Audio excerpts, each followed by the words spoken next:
themselves. And I'll just come up one by one, answer any questions that anyone has. They'll touch on what they're doing and what they have learned in the experience of language revitalization and language teaching. Turn it over. So this is the panel? This is the panel.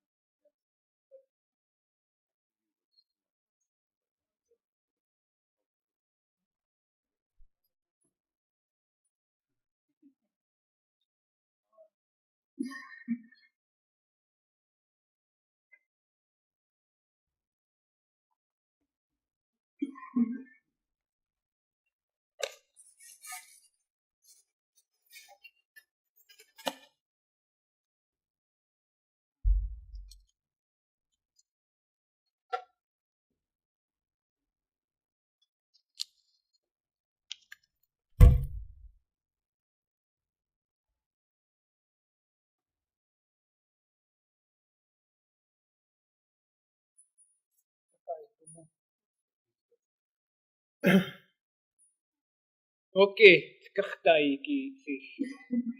Sto tskasem moiske achta matonsta. Noqtu tu amskapi pikani. Iteto pi sianka sukhsukko. Tanis stoyem atsuko piksiko. Teitoman anu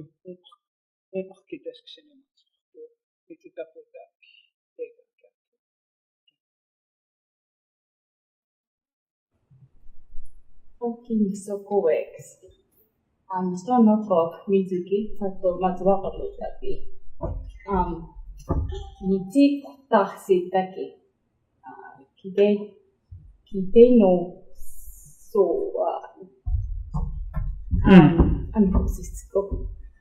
my name is Mizuki, and I'm a linguistics faculty here, and I'm glad to be here.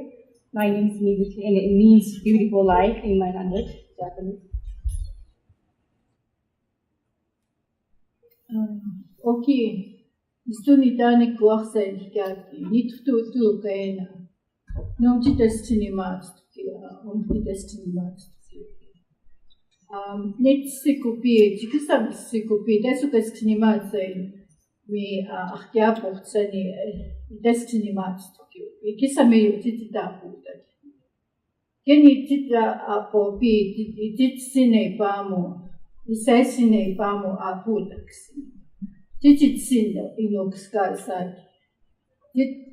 Nitsitqui tita anikia kitsimo tsakato samasta apudax. So keni me matits kumatapa apudax. Mada samiputsi pani nitsikupis. Nene no tito mi putsi ni nitsi porsi. Kistunan ki beta pisina. Siksikeita pita. Kistunan ni de puyupi. So kinom chitsku to no chito to tsmatapst ni matsa. Na Jesse ni despumu. And siksita mi si panom sikisna si pakitsi takia makat skumatapa konetsi pusi. Anuksi totus ni matsa.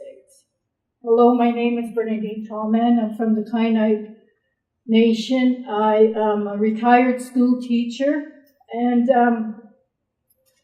it was just by chance I came across the ad for this job here at the university, and so I applied for it and I was successful.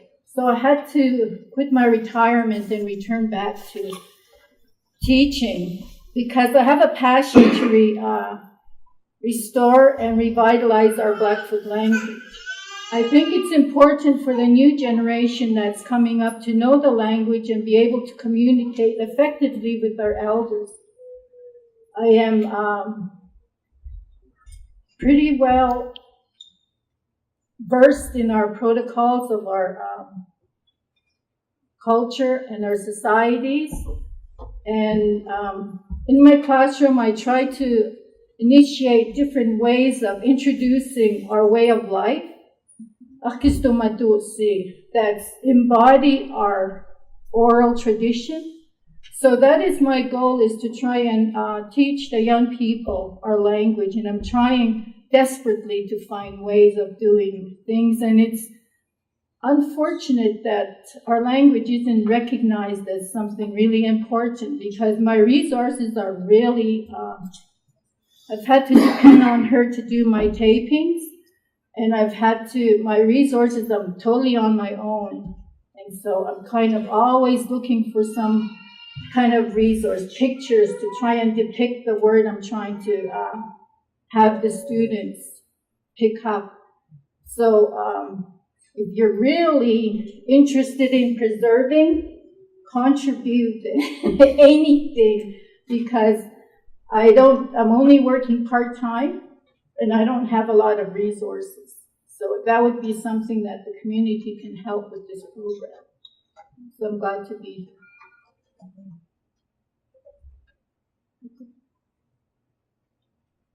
Do you have one? I'm going to use PowerPoint. I have prepared about 20 minutes. Talk could be, I don't know, 15. So, thank you for the organizers. It's really important gathering that you guys have. And so I am also the supervisor for the Sacred Language Society. And when this came up to me in my office, I would start something like this. Okay, I just signed the paper, and he talked about he wanted to do something that's 5K run and conference. Okay, it's really challenging to do the conference. It is amazing team. I'm so honored to be working with you guys. Okay, so and he asked me to talk about what I do. So maybe some of you are of linguists, and you might have some ideas of what linguists are. So I'm going to tell you about what linguist is from my own perspective, through my own work. So working as a linguist in Montana, I'm an associate professor of linguistics in the Department of Anthropology. And so linguists, a lot of people think linguists are people who speak many languages, but that's wrong. Linguists are researchers who record, describe, and analyze languages. And also there are many different kinds of linguists. And but I'm going to give you two extreme ends. One is an armchair linguist, also known as a theoretical linguist, who sits in the office and maybe think about their own languages, coming up with examples and how does that work and that, and come up with a big picture of theories, principles of language, of human beings. And they could rely on other books on language, grammar of languages and some such and such. And those books are usually written by 30-feet linguists.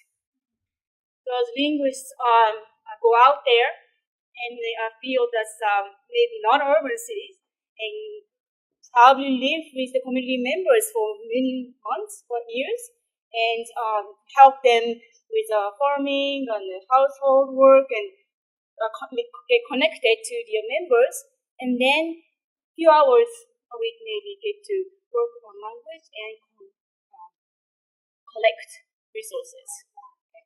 And these two groups look down on each other. Armchair linguists don't think that dirty feet linguists do are not important enough, but it's not theoretical enough, it's not sophisticated enough. But dirty feet linguists think that armchair linguists are not doing the real work because they are not in touch with reality. So I am neither, but maybe somewhere in between, and I like it that way. But so I do a little bit of theoretical work, and also go talk to native speakers and work language or maybe a little bit of culture without have to make my feet dirty. Okay, and then when you are working with the community members, then we have encountered a situation that the interests of linguists and community members are different. So linguists, what they, especially if they are in the academic fields, they have to work for their academic success, and that could be in the form of research or publication. But community members, it is language and cultural survival. Research and academic success is nothing to do with, it's not important, right? The cultural and the language survival is the important thing. And it could be in the form of language revitalization or language education. So what do? We need to recognize that two parties need have a separate interest, right? And then find their benefits out of the collaboration. And I'm also happy to have my Professor here. So this is my research model ever since I was a graduate student in student of media. If I were to conduct the research, I want to do something that would be good for linguistics and for members of communities. So I got here Montana 2003. Decided to work with the Blackfoot Nation, the Blackfoot language communities here in Canada. And so the first thing I did, go to pick an institute, called up the lady. He was very welcoming, and I was honored to be at the first teacher conference you were there too. And then I got to sit with him a few hours. Driving up there for 4 hours and then had to sit for 3 hours and come back, and I repeated this a few times, and I just got to learn what they were trying to do. And that time I did not know anything about the language. Just I wanted to do something. Then soon I learned about this. So Jesse was talking about his famous 4 rules in this booklet. Soon, I learned about this. So Jesse was talking about his famous 4 rules in this program. So encouragement, guidance, insights, and lessons don't relate to issues. Very action-oriented program. So never ask permission, never relate to the language. Don't relate to issues. Very action-oriented, just action, show something right now. And these 4 rules are 4 different rules, but actually saying the same thing. You just have to do it. Start something right now. And these 4 rules are not just for the language evaluation. I think it could be for any project that you want to start right now. So that actually helped me to talk about, I want to do something. The work in collaboration work with the people on just do it and show especially if it's show, don't tell. So that was my like you said, people will talk about, I want to do something, and can I do something, but just do it and show what you got. So that was my first they can speak the language, and in the same book, you can find this phrase too. Don't hire linguists. They can speak the language, but the kids won't. And nothing against He's English, right, but something but they don't act. There's something wrong about this. This is the English don't speak. He's right, but something. The language is extremely difficult. The English don't speak that. Especially first of all, the language is extremely difficult to learn as a second language, right? And so I wouldn't say they can speak the language, but maybe they know how to look at the grammar books and understand. So then again, but anyway, he's right. We're reporters. Okay. Again, coming back to my research model, I want to do something on linguistics and community, as well as being a faculty member. And because how can I pursue my work to contribute to the language community research as well as being a faculty member of UM? And some students think that we just teach for a few teaching, we research, and services. And then we close our Okay. office and go home. And some students think that we just That's teach what I for a told you few when I was an days a undergraduate. week, a few days an But, hour, and then we close the office and go Kinds of home. things we have to do. That's what But I at told the you when I was same an time, undergraduate I do student. want to But incorporate the community kinds of insights things we as have much to as do. possible. But at So, the same time, I through do teaching, want I to started to incorporate include the language community's documentation interest components as much as for possible. introduction to linguistics. So through teaching, I also started developed to a new include course language called documentation Endangered components Languages to for raise introduction to linguistics when I awareness teach the of class. And language I also endangerment developed a new throughout course the world. It's a called global Endangered phenomenon, not Languages just to here, raise all over the world. awareness of And language when I teach endangerment bilingualism, throughout the world. It's a global phenomenon, not just here, all over the language world. shift and And endangerment when I teach because of bilingualism, bilingualism. I also include And a component that seminars talks and about language shift and endangerment because of the bilingualism. And when I get to teach a graduate seminar, then research, then sometimes I have pick a topic of Blackfoot linguistics. small projects, but today I'm going to share So for my three major research, things then, that I've done and I I'm have doing. many small projects, First one but is the lullaby today I'm going to collection. share three major things that I've done and I'm still doing. This is a collaborative research. First one is the lullaby collections from the Julie Blackfoot Croshew was my research reservation. associate. This is a collaborative research with the Pegan Lullabies, Institute. we invited 6 Shirley speakers, but only Croshew 2 was people my research associate. And documentation to description record lullabies. We 5 invited lullabies 6 before speakers, but only 2 people and, remembered the lullabies. But we got to copies, record 5 lullabies CDs before they to Pegan passed away. And few copies, years ago, they we made the copies and we informed me that took he got the to copies, play CDs to the some Pegan Institute. And radio show. few years ago, they Nice. were kept He said that was a quite informed hit. me that he So, got to play some of the songs that we recorded on the radio show. And that was really nice. He said that was a quite hit. Then also I want to disseminate the project. I have a did. website through the university that talks about Then also I want to disseminate the projects on our website through the university that talks about what the project is about. James Boy and Immersion from Sound and talks about what the project is about and also papers that we've written. And And the second one is the natural sound, speech recording. When When linguists 5 lullabies.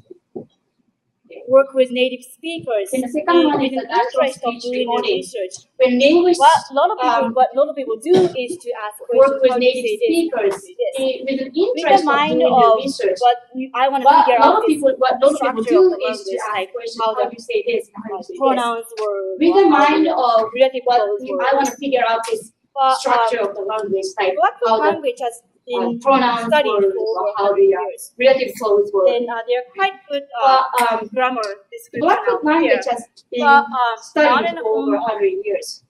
conversation. Then they're quite good grammar description out If you there. look at the list But, of words that are not in the recorded by form of linguists for the Conversation, the research, speech. it's just a list of. So if you look words. at the list of words that are It's recorded great. by linguists for the At the same time, interest of when you linguistics research, it's just a list listening of to words. the language in It's from great. the conversation is At not the same time, when you and start that I think listening would be to that would be the language in the form of Reserved. conversation, language starts getting recorded personality. and And that I think would be something that could be reserved or recorded and be revitalized mainly. and translation And and we also could future word reference. internal analysis for linguistics. And also I have transcription And the last one and is pronunciation. translation and also project that word I'm doing internal right now. analysis for linguistics.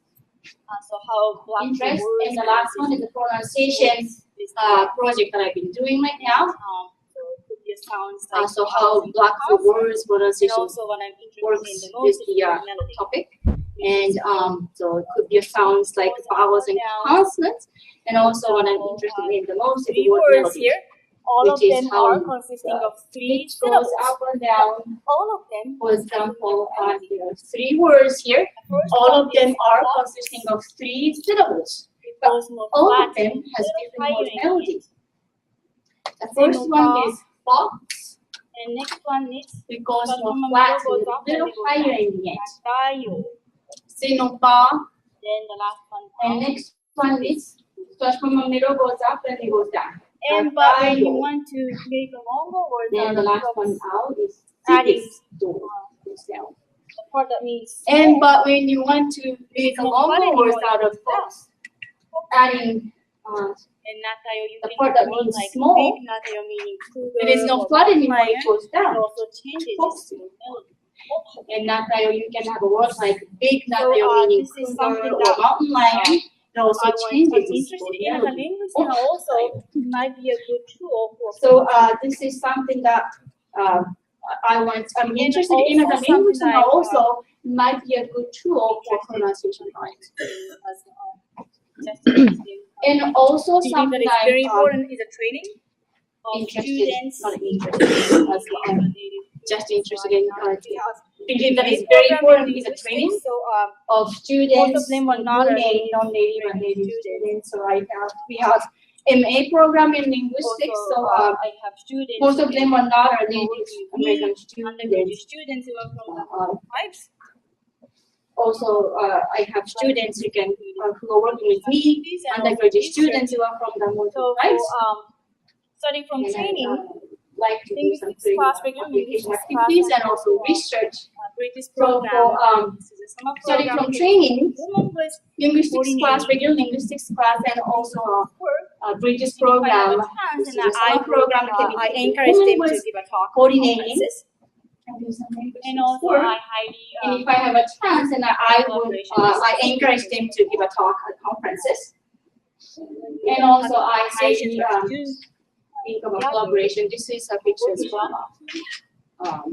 And also when you are having conversations with students together. And she was a student with me. And also creative activities. So this is some of the pictures that Becky Golf was showing yesterday. And she was a student with me. He did book creation, picture book creation, and also she made it into animated version. And we went to Katsuki School and had the students participate in doing the voice for that. And that also becomes a students that I studied with together. Some of them pursue for their training own and outcomes of students that I studied with together. Some of them pursue for their own become language teachers, further degrees like MA or PhD. And become language teachers, and become technology provider, or specialists, and all of them do a really great job. And this is so I am so fortunate. Not really producing them. They were that good already before they came to the school. So I am so fortunate that our lives crossed at this point. And I'm also, so fortunate. I wanted to ask something more little personal.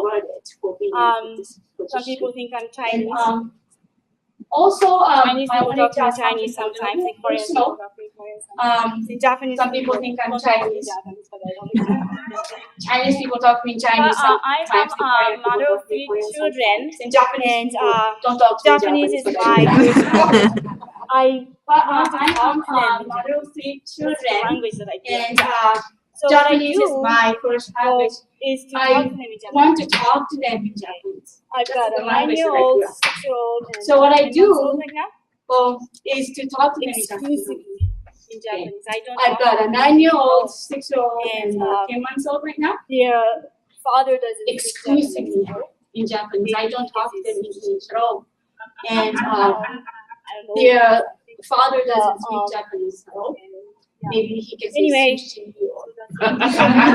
being a linguist and studying other methodology of teaching for indigenous languages. Being a linguist and studying other methodology of teaching kids who are indigenous languages in the one-on-one.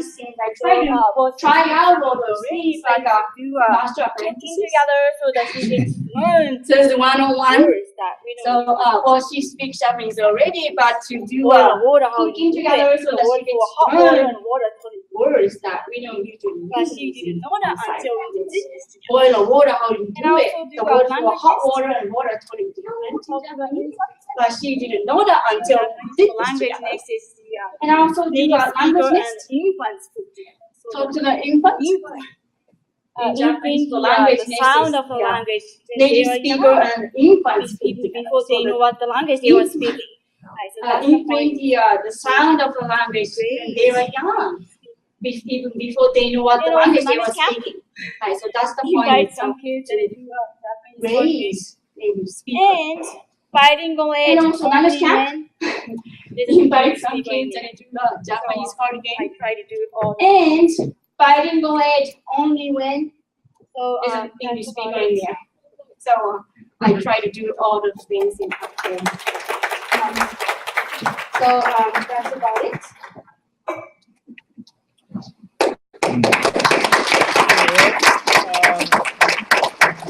I'm basically a product of the UM. Hello. And I'm basically a product of the UM for what it's worth, school, actually. one of the That's most strongest classes I've taken. I was your student at one time, and for what it's help worth, teacher. one of the one of the most most strongest classes I've I've taken was your phonology class. It actually does help one of me my teacher. teachers. And one of the ways that it helps me is that we have the sound in and Blackfoot it's found in that a lot of words. one of my would be like, I comb my teachers hair calls today, he just calls it the aspirate sound. It's And it's found in so when you a hear lot that of words. that and one of little them would be like, I comb my hair. puff of which I air don't really there. do much. That. It's And as that. a phonologist, So the you way hear I that little say that sound is that puff of air there. That. a vowel is basically made. And as a phonologist, the way I can help people say that sound is that are kind of made in the back, and the a vowel E's is are basically made made in in a certain and it's a position vowel of your that's throat, made in the front, where the of your ahs and mouth. oohs are kind of made in There's the no back. voice. E's You're not are made in the rattling front. your vocal cords. And it's a vowel that's So made in I the have my front students of your hold their of your throat mouth, when they say but this there's no word, voice. duck. You're not rattling your vocal And cords. if their throat's moving during So that, I have my students hold their throat when they say this word and duck. no, I inform them And that if that's throat's where moving the during that, that's and where I you're slap doing them. something No. wrong. So basically, No, with that I knowledge, inform I them can that actually that's do a where the, diagnostics test with. that's where you're doing trying to something learn wrong. to speak these So words. basically, with and that explain to knowledge, them I can what they're actually doing wrong do a and what can help diagnostics them do test better. with someone who's Because, trying to learn to I speak mean, that's these really words important. and Because explain the to sounds them that we use what they're in doing everyday wrong, what language can is help them do critical better.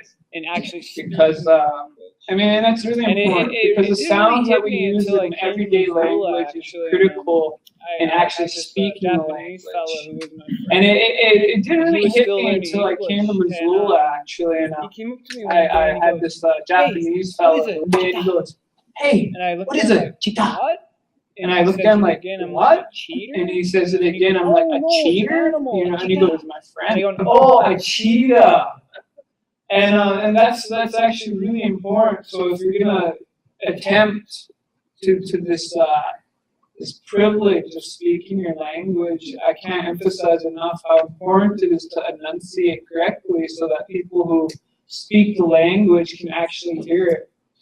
And with that, and it's really important because there's certain sounds that are in our target languages that with the English ears are arbitrary, like the duck guinea. And a lot of second language speakers just simply say ducky guinea or duck guinea.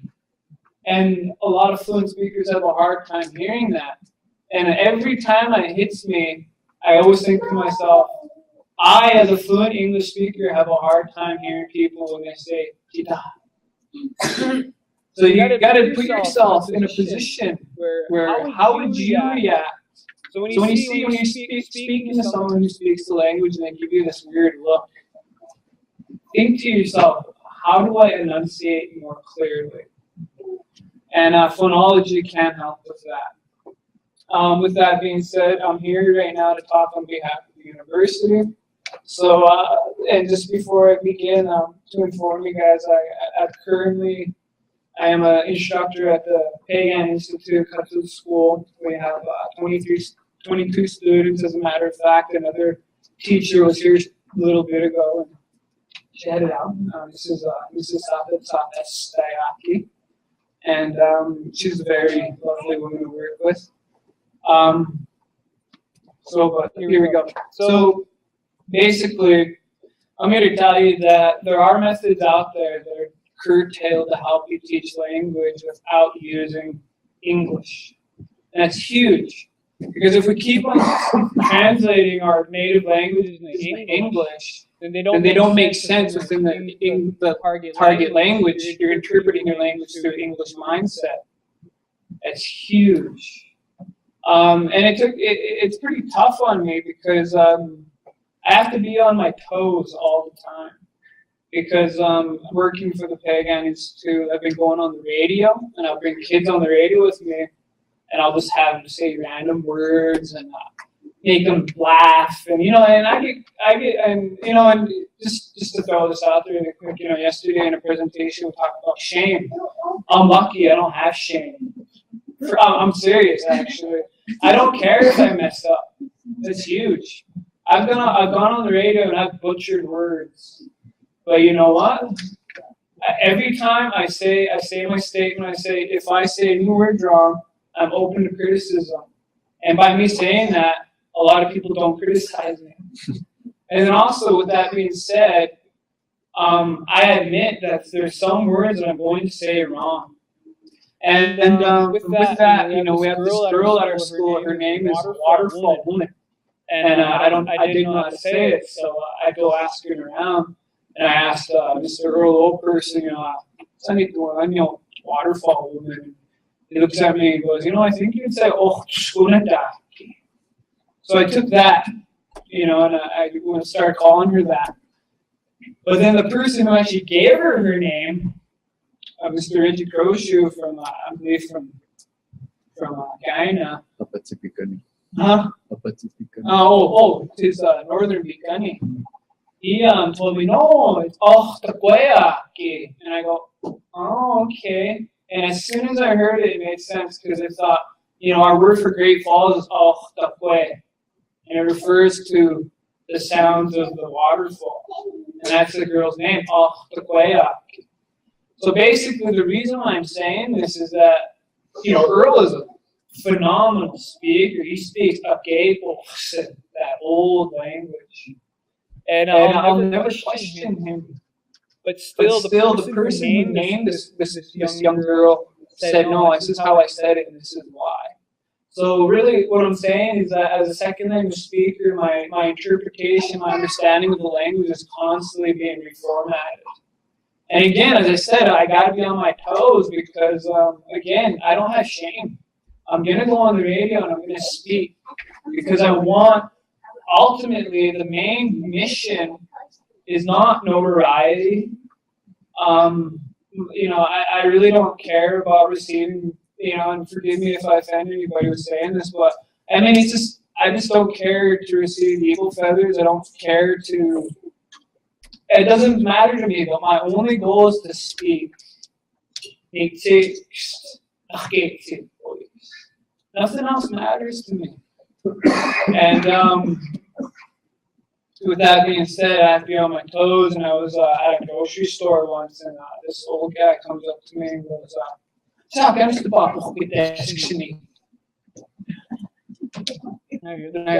and I said, he goes,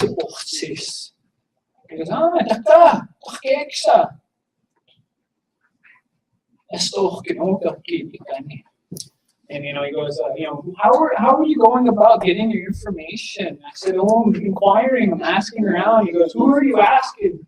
And I said, well, the smartest of all, Mikami. And he had a good laugh at that. And seeing those are words I've never heard before, but I'm getting to the point now where I can hear certain things and understand what's being said. Right after that, he goes, I have a word for you. It's Apu Gatayimaya. And he goes, and it means, and I go, kika. Don't speak Naki form to me. And again, and I thought, and I was leaning over, trying to, what does this mean? And I kind of looked at him and he goes, does it mean something that's hanging upside down? And he goes, yeah. And I go, I don't get it. And he goes, bat. So he hit me. I'm like, so can I call myself Can I call myself Batman? And he goes, no, you can't. No, but so then I wanted to know how to say Batman. I'm serious. So I went and asked Earl. over, how do you say Batman? He gave me a different word completely.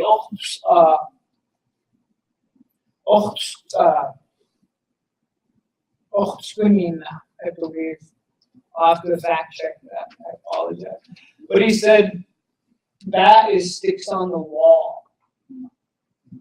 And now, if I didn't know better, and if I couldn't hear what he was saying, I'd go, Kika, you know, ikinayok tuwanik, danik, abukastay. I'm not going to do that. But it's because, you know, we always say, oh, these are descriptive languages. And what that being said is that an animal could be described as different things. You can describe a bear as gayu, or buck, or even tsitsi, prop tail. It's all correct. You just need to hear those sounds. Okay, but so sorry, I got to contain this. In the year 2003, I had the opportunity to be an instructor for Anthropology 476, or it was either that or 467. That doesn't really matter to me. All I know is that I instructed it, and the class is called The Methodologies Within Teaching Native American Languages. And as a matter of fact, 4 of the people who was in that class as my students are in this room right now. And really, it's a methodology in which you get a vast array of images and you create what I refer to as a language landscape. And I'll get back to that term here soon. And really what this method does is you teach well over, and this number might hit you hard. You teach over 20,000 phrases in a semester, meeting up only twice a week for an hour and a half. And of those 20,000 phrases, 90% of it you'll retain. It's because what it does is it captivates and it engages the human brain as the human brain is supposed to be engaged and captivated. So from 1940 to 1990, there was the plane crashes attributed to pilot error stayed about like 70%. So for every 100 plane crashes, 70 of them was attributed to the pilot's incompetence or mistakes, who knows.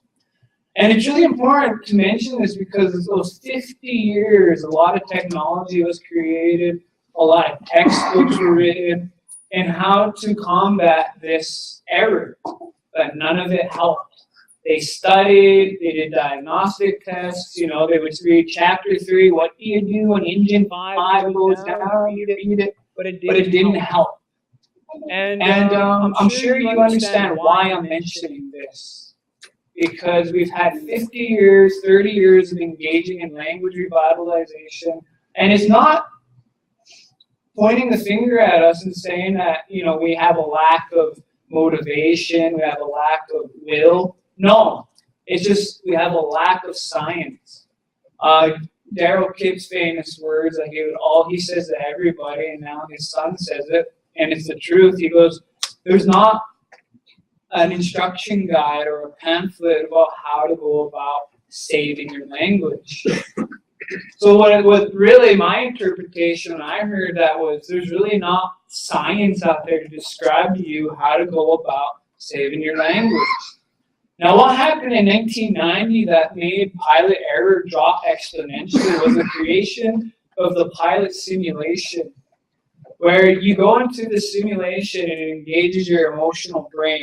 That's huge. We are emotional creatures. We're really not that logical. Ask any man. And but the human brain is phenomenal at picking up patterns. We all know that. We're all humans in here. At least I hope so. But and I use that because really what it is they're engaging in a flight landscape in which their brains are convinced they're in the air. And then the error comes up, engine 5 or whatever goes out in this pilot simulation, and they have to do everything correctly in order to not wreck. And if they wreck, they failed. But at least no lives were lost, they retain their lives. And with that being said, failure is important in success. You're not going to success unless you fail. There is a thing called positive failure. I mean, I guarantee you, Steph Curry has missed more threes than he's taken, but because he's missed threes, he knows how to correct himself. The first time I've ever attempted to speak Blackfoot to a speaker, I said, and they busted out laughing. I said, well, what did I do wrong? They said, you just told me you had a boyfriend. And I was trying to say, you know, I'm a boy. Like Pinocchio.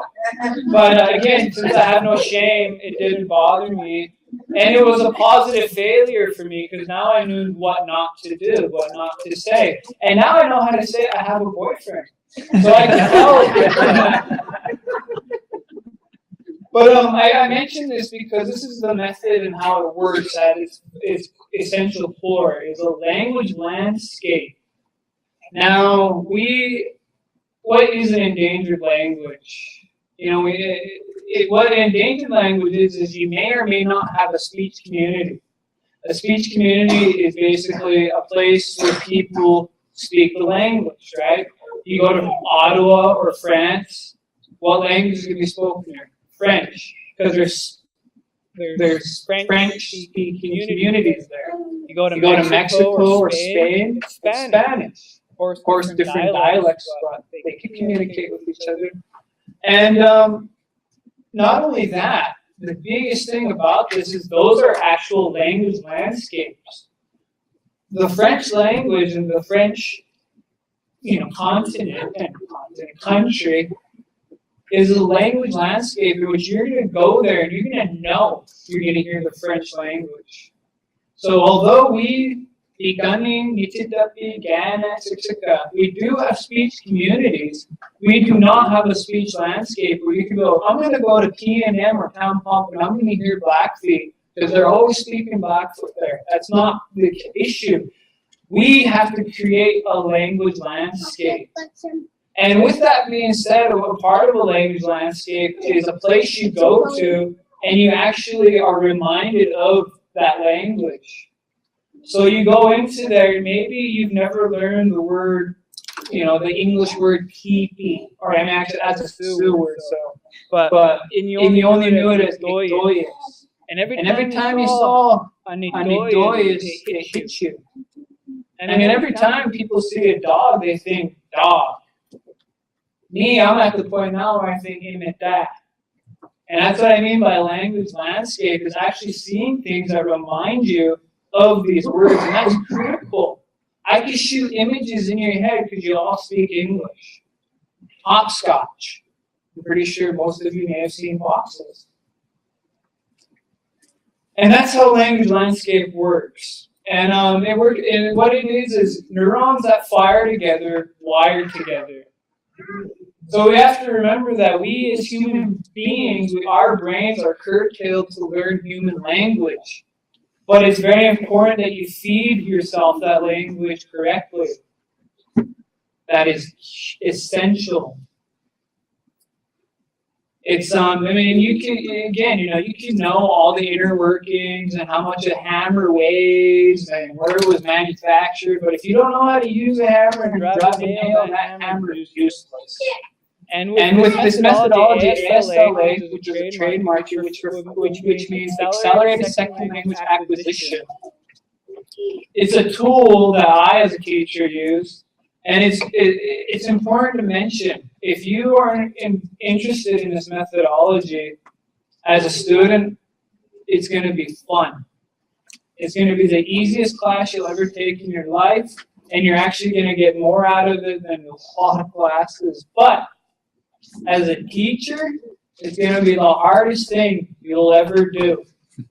And I say that because if you want to teach your language, you can't expect to give a worksheet out and have the kids go home and memorize that, because you cannot memorize a language. And this is where I'm going to bring in another thing that UM has to offer. So they have ASLA, Native Methodology Teaching Native Languages. I really recommend it. the instructor is Miyashita Graymore, and he created this language methodology, and he teaches his language, Kananaiti, or Arapaho.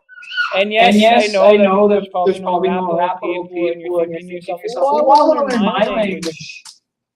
I learned Arapaho, and it helped me learn Blackfoot. It did. It's an Algonquian language, you know, they're cousins. And as a matter of fact, there's certain concepts that was easy for me to grasp in Blackfoot because I understood it in Arapaho. So for what it's worth, I throw that out there because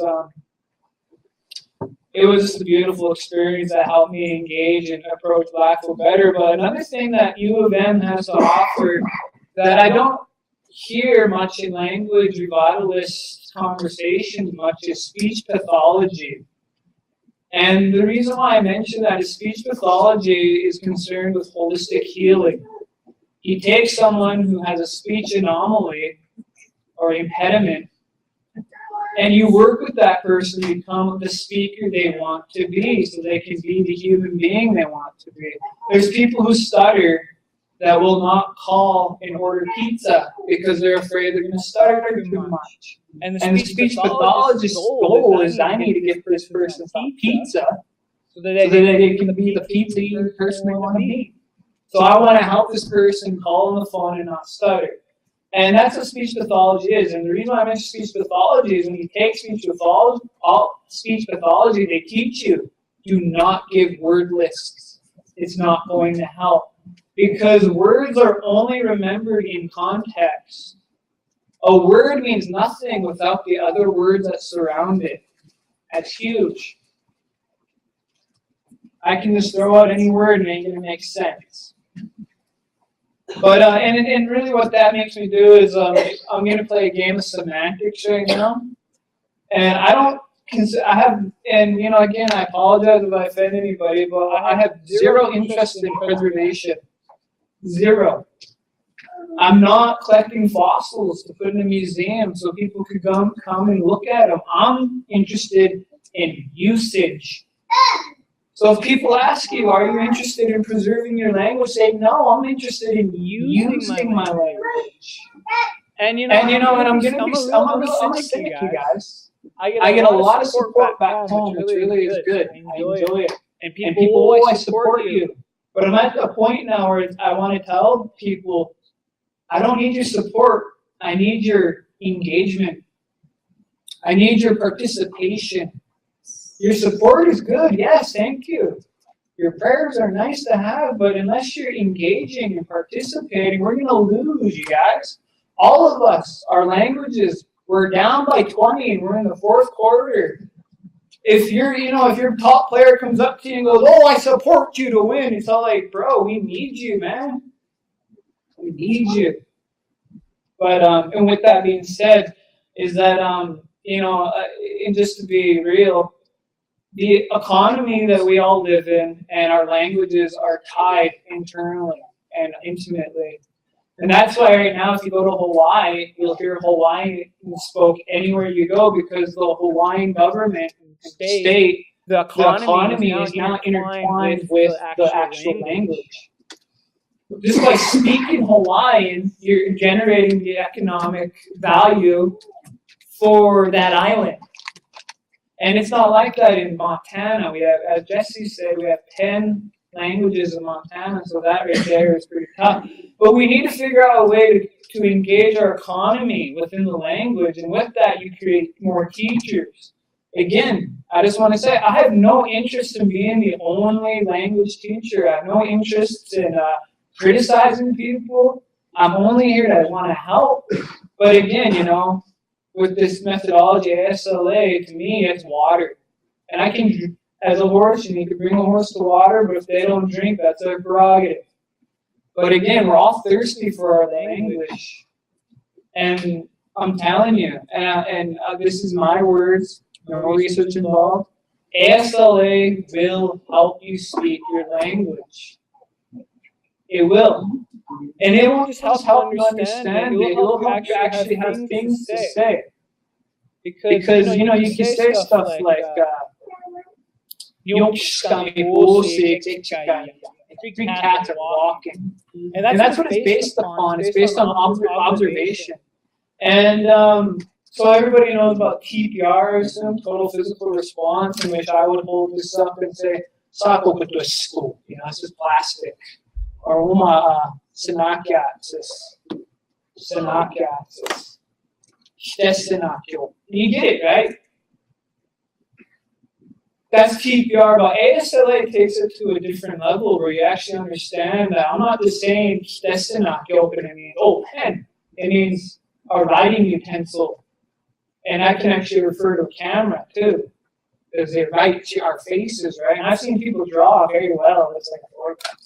But what I'm saying now is that ASLA is concerned with getting you to tell a story. Because that's what we are. That's why language exists. Is that we yearn to tell stories. And that is the ultimate objective, is to tell each other stories. And I'm not trying to offend anybody. But teach a story before you teach a prayer. And because on the reservation, we all know in the indigenous community, our religious understanding and our relationship to the Creator has been altered in huge ways. On our reservation, we have atheists, we have Methodists, Catholics, Christians. Some of them don't want to pray, but some of them do want to speak the language. And also, I'm going to throw this out there. Your relationship to the Creator, it requires no words. So, if you only teach a prayer, a lot of people are not going to take it serious because some people want to pray to Jesus and some people want to pray to Allah. But everybody wants to tell a good story. And then I'm just going to throw this out there really quick. Reading Blackfoot. People say our language is not written, but it's like actually no, it's written. It's just we don't have literacy. That's huge, guys. And what I mean by this is that if you're going to read your language, you're going to experience something akin to dyslexia. Everybody's going to write the language different. Everybody's going to write it different. So actually, me, myself, and right now, I'm working with this Nina from Rocket, who created his own writing system for the language that I, as a linguist, I saw it and I was sold right away. I was like, oh man, you're using symbols that Don Franz doesn't use, and by Don Franz not using these symbols, there's certain words that Don Franz's writing system cannot write. Esto, you can't write that. That esto, and that writing system can't do that. So basically, by me researching Blackfoot and going through all these notes and these wordless people have created in the past, it's like I have severe dyslexia. Some people write with a G, some people write with a C, some people write with a K. It's tough. But again, I can't emphasize there's a difference between writing and literacy. So our language, so switch that. We're not oral anymore. People have written our languages. We have dictionaries. We have to stop convincing ourselves that we're completely oral now. And we need to make that struggle. Okay, we do have written language, but now we need literacy. Why not translate American Psycho into Blackfoot or Harry Potter? It's possible. And again, our language revitalization efforts are limited to our imagination. Malcolm Gladwell, if you guys know him, his latest book is called David and Goliath, and it's about people who are at an underprivileged situation are actually have a glimmer of hope because we know we have to have innovation. And the only way you can have innovation is through imagination. Innovation is the most important thing that we have to think of right now, and that's where I'm at, where I've combined linguistics and speech pathology. Because I know I have to innovate. I can't just be told something and accept it. I have to experience things on my own. And that's what language is. Language is experience. Every word that you have in your arsenal is experience. And again, every word you learn, try to use it somehow, even with yourself. I know a lot of dirty words. And I always tell myself when I look in the mirror. But yeah, okay. Yeah.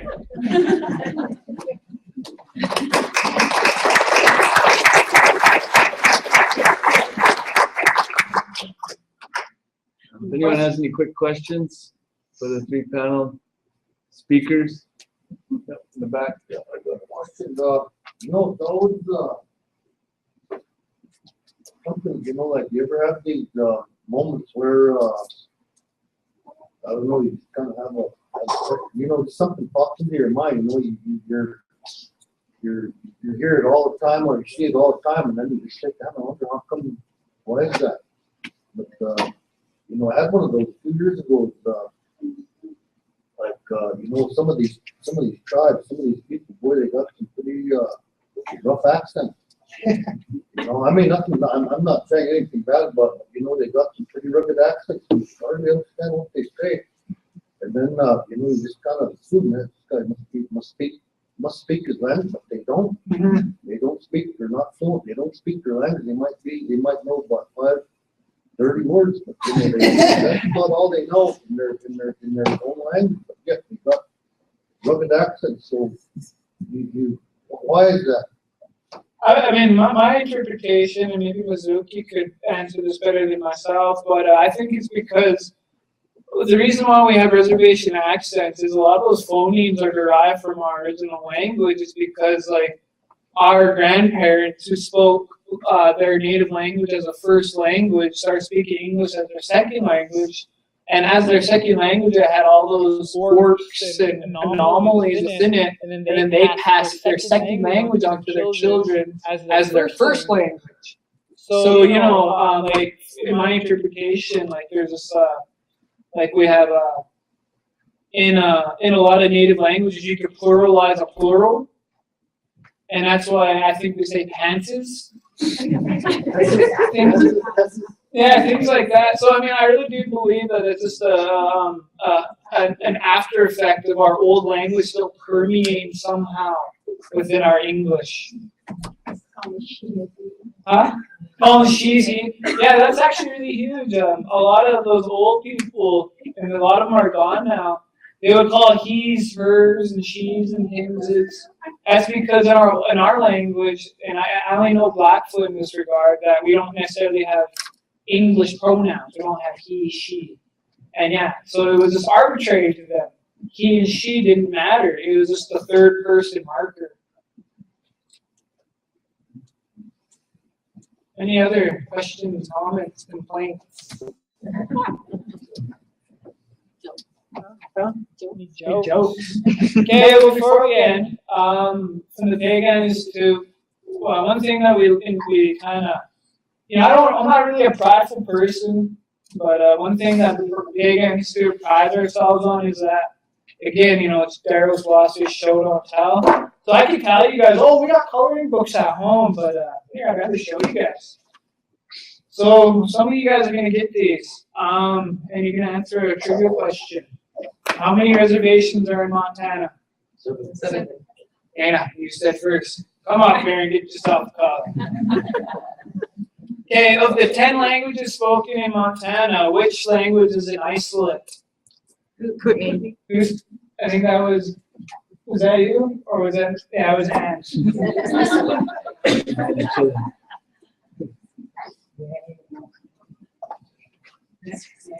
Okay. Which is the only federally non-recognized tribe? You got it. And what kind of Indian was Rocky Boy? Chippewa. Okay, then for the grand prize, I have a documentary here about Vine Deloria. Created by now the Pagan Institute's director, Darren Kipp. And the question I'm going to ask is, in which book does Vine Deloria talk about creationism versus evolution in an Indian perspective? Goddess Redders by Lax.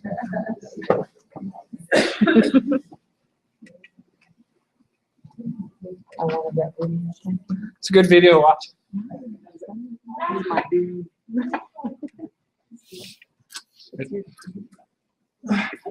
Okay, I just stopped. Oh. I wonder if you have been growing in music at all in your lessons. When we were doing our rap classes, we kind of play around with songs structure and translation. And then like the teacher and I hear these songs on the radio, watch me whip. There's like 12 words in that whole song. And like, I feel like you could transfer that to some translation. You know? Yeah. No, again, you know, I said that, you know, in order to teach these languages, we have to be innovative and we need an imagination. So I wanted to teach, how do I teach these kids, where is this person? So I said, you know, pita, amoyo, Tanita, si itsuga pimatawak.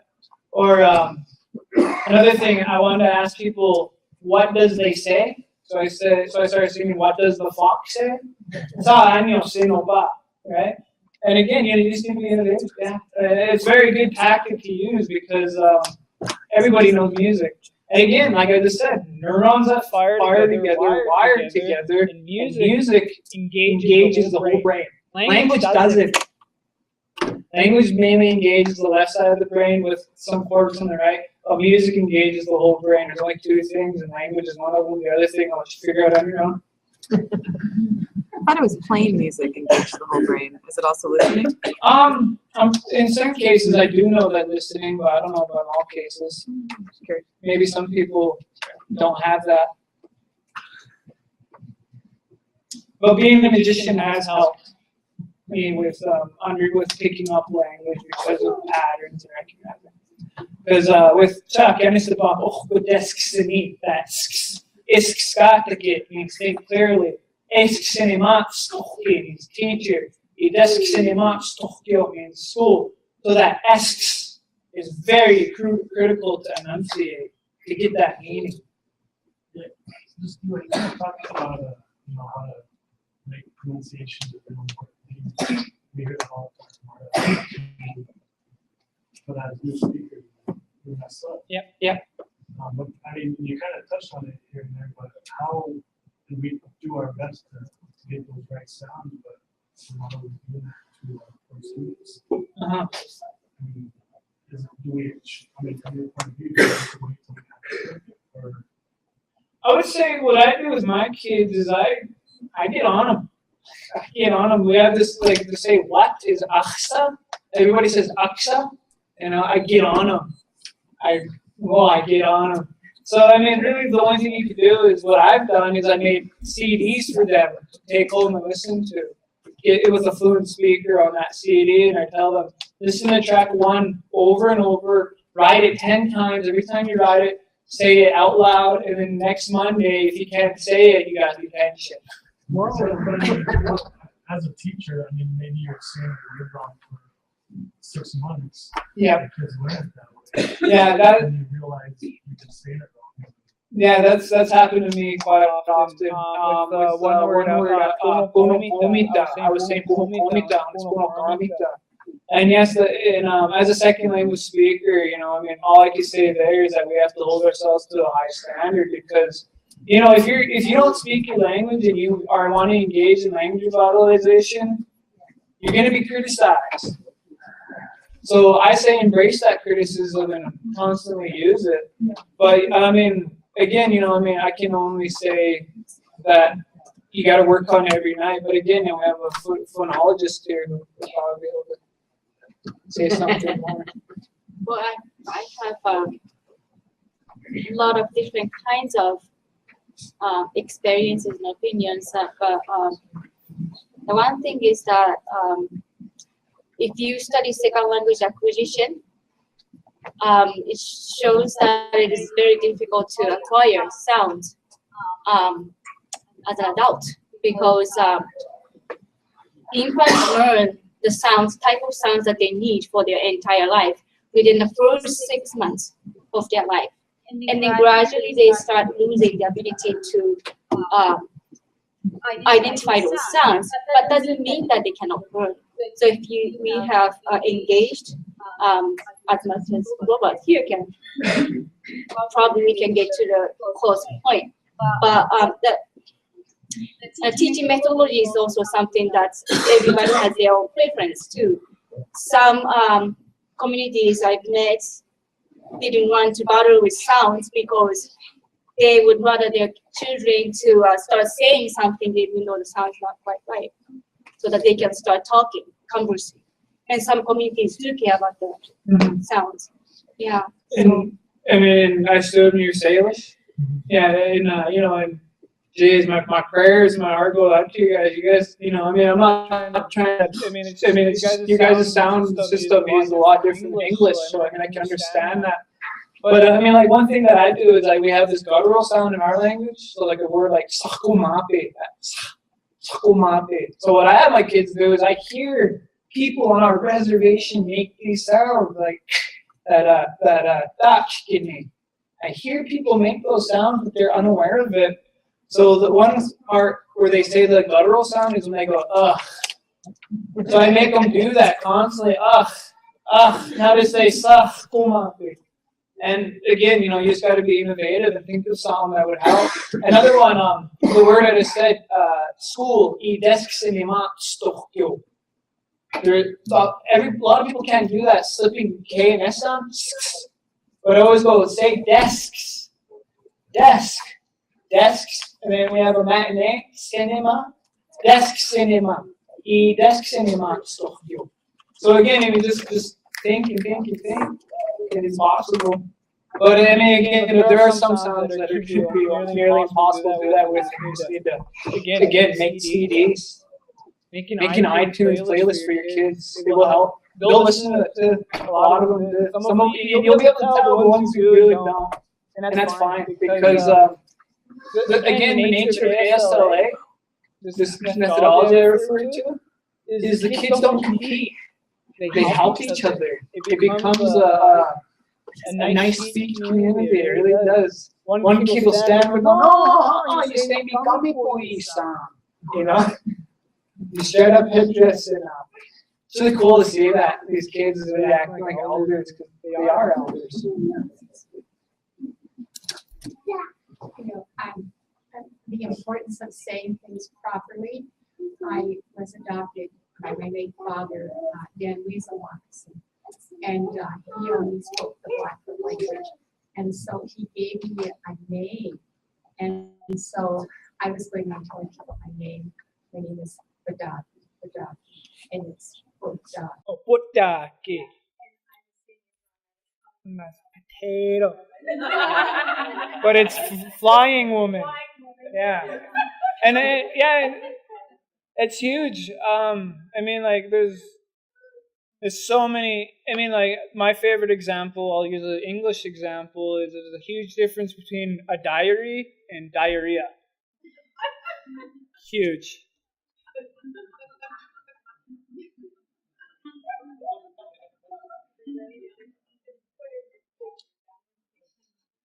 Yes, they could be related.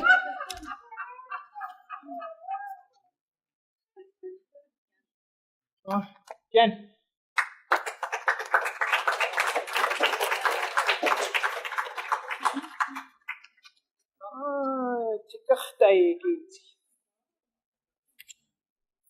Alright, we'll set up for our next presenter. Quick second to set the table back up. I'd like to inform everybody that the refreshments have been refilled, so have another coffee right back.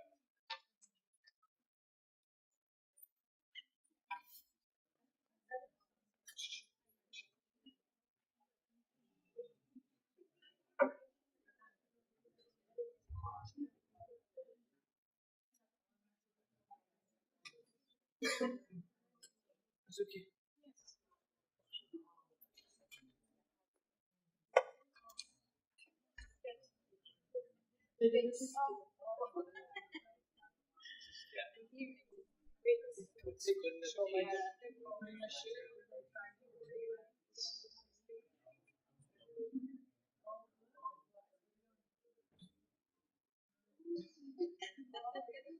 Yeah,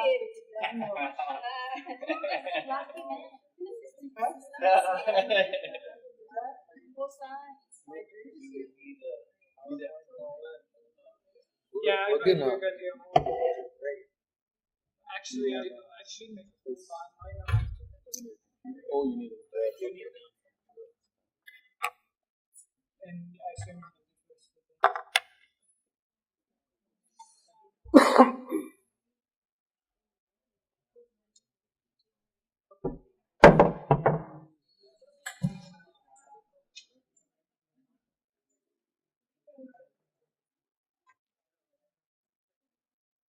There you go. All right.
She had it on mute.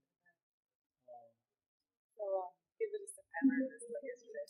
So you just have to. Is that yours? I'm sorry. Actually, anyway, when this stops blinking, just go to on, and then because apparently it takes a while for it to send a message to the projector to shut down, and then when it stops blinking, I should do like a minute or two. But this should all come up because you just went into your thumb bar. Right? Okay. So it's on mute.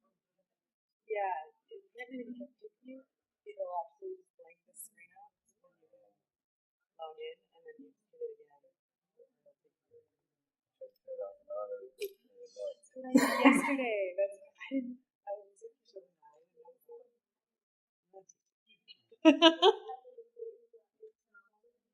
I would have been outside.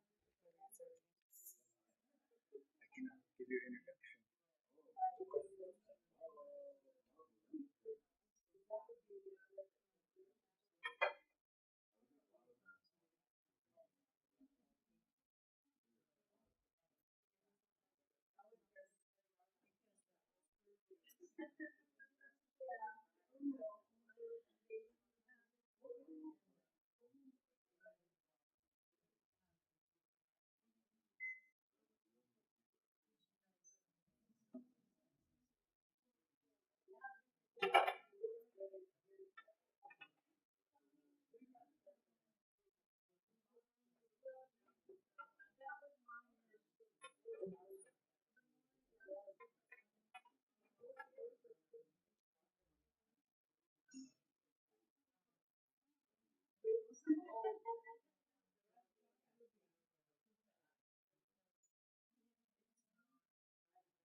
I'll be introducing our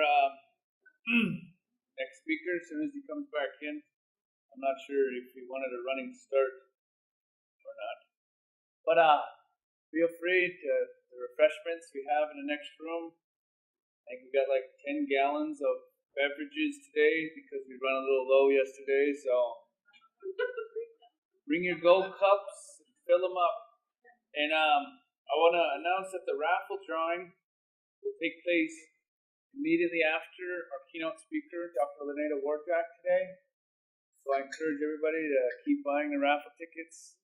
There's some great prizes and also t-shirts.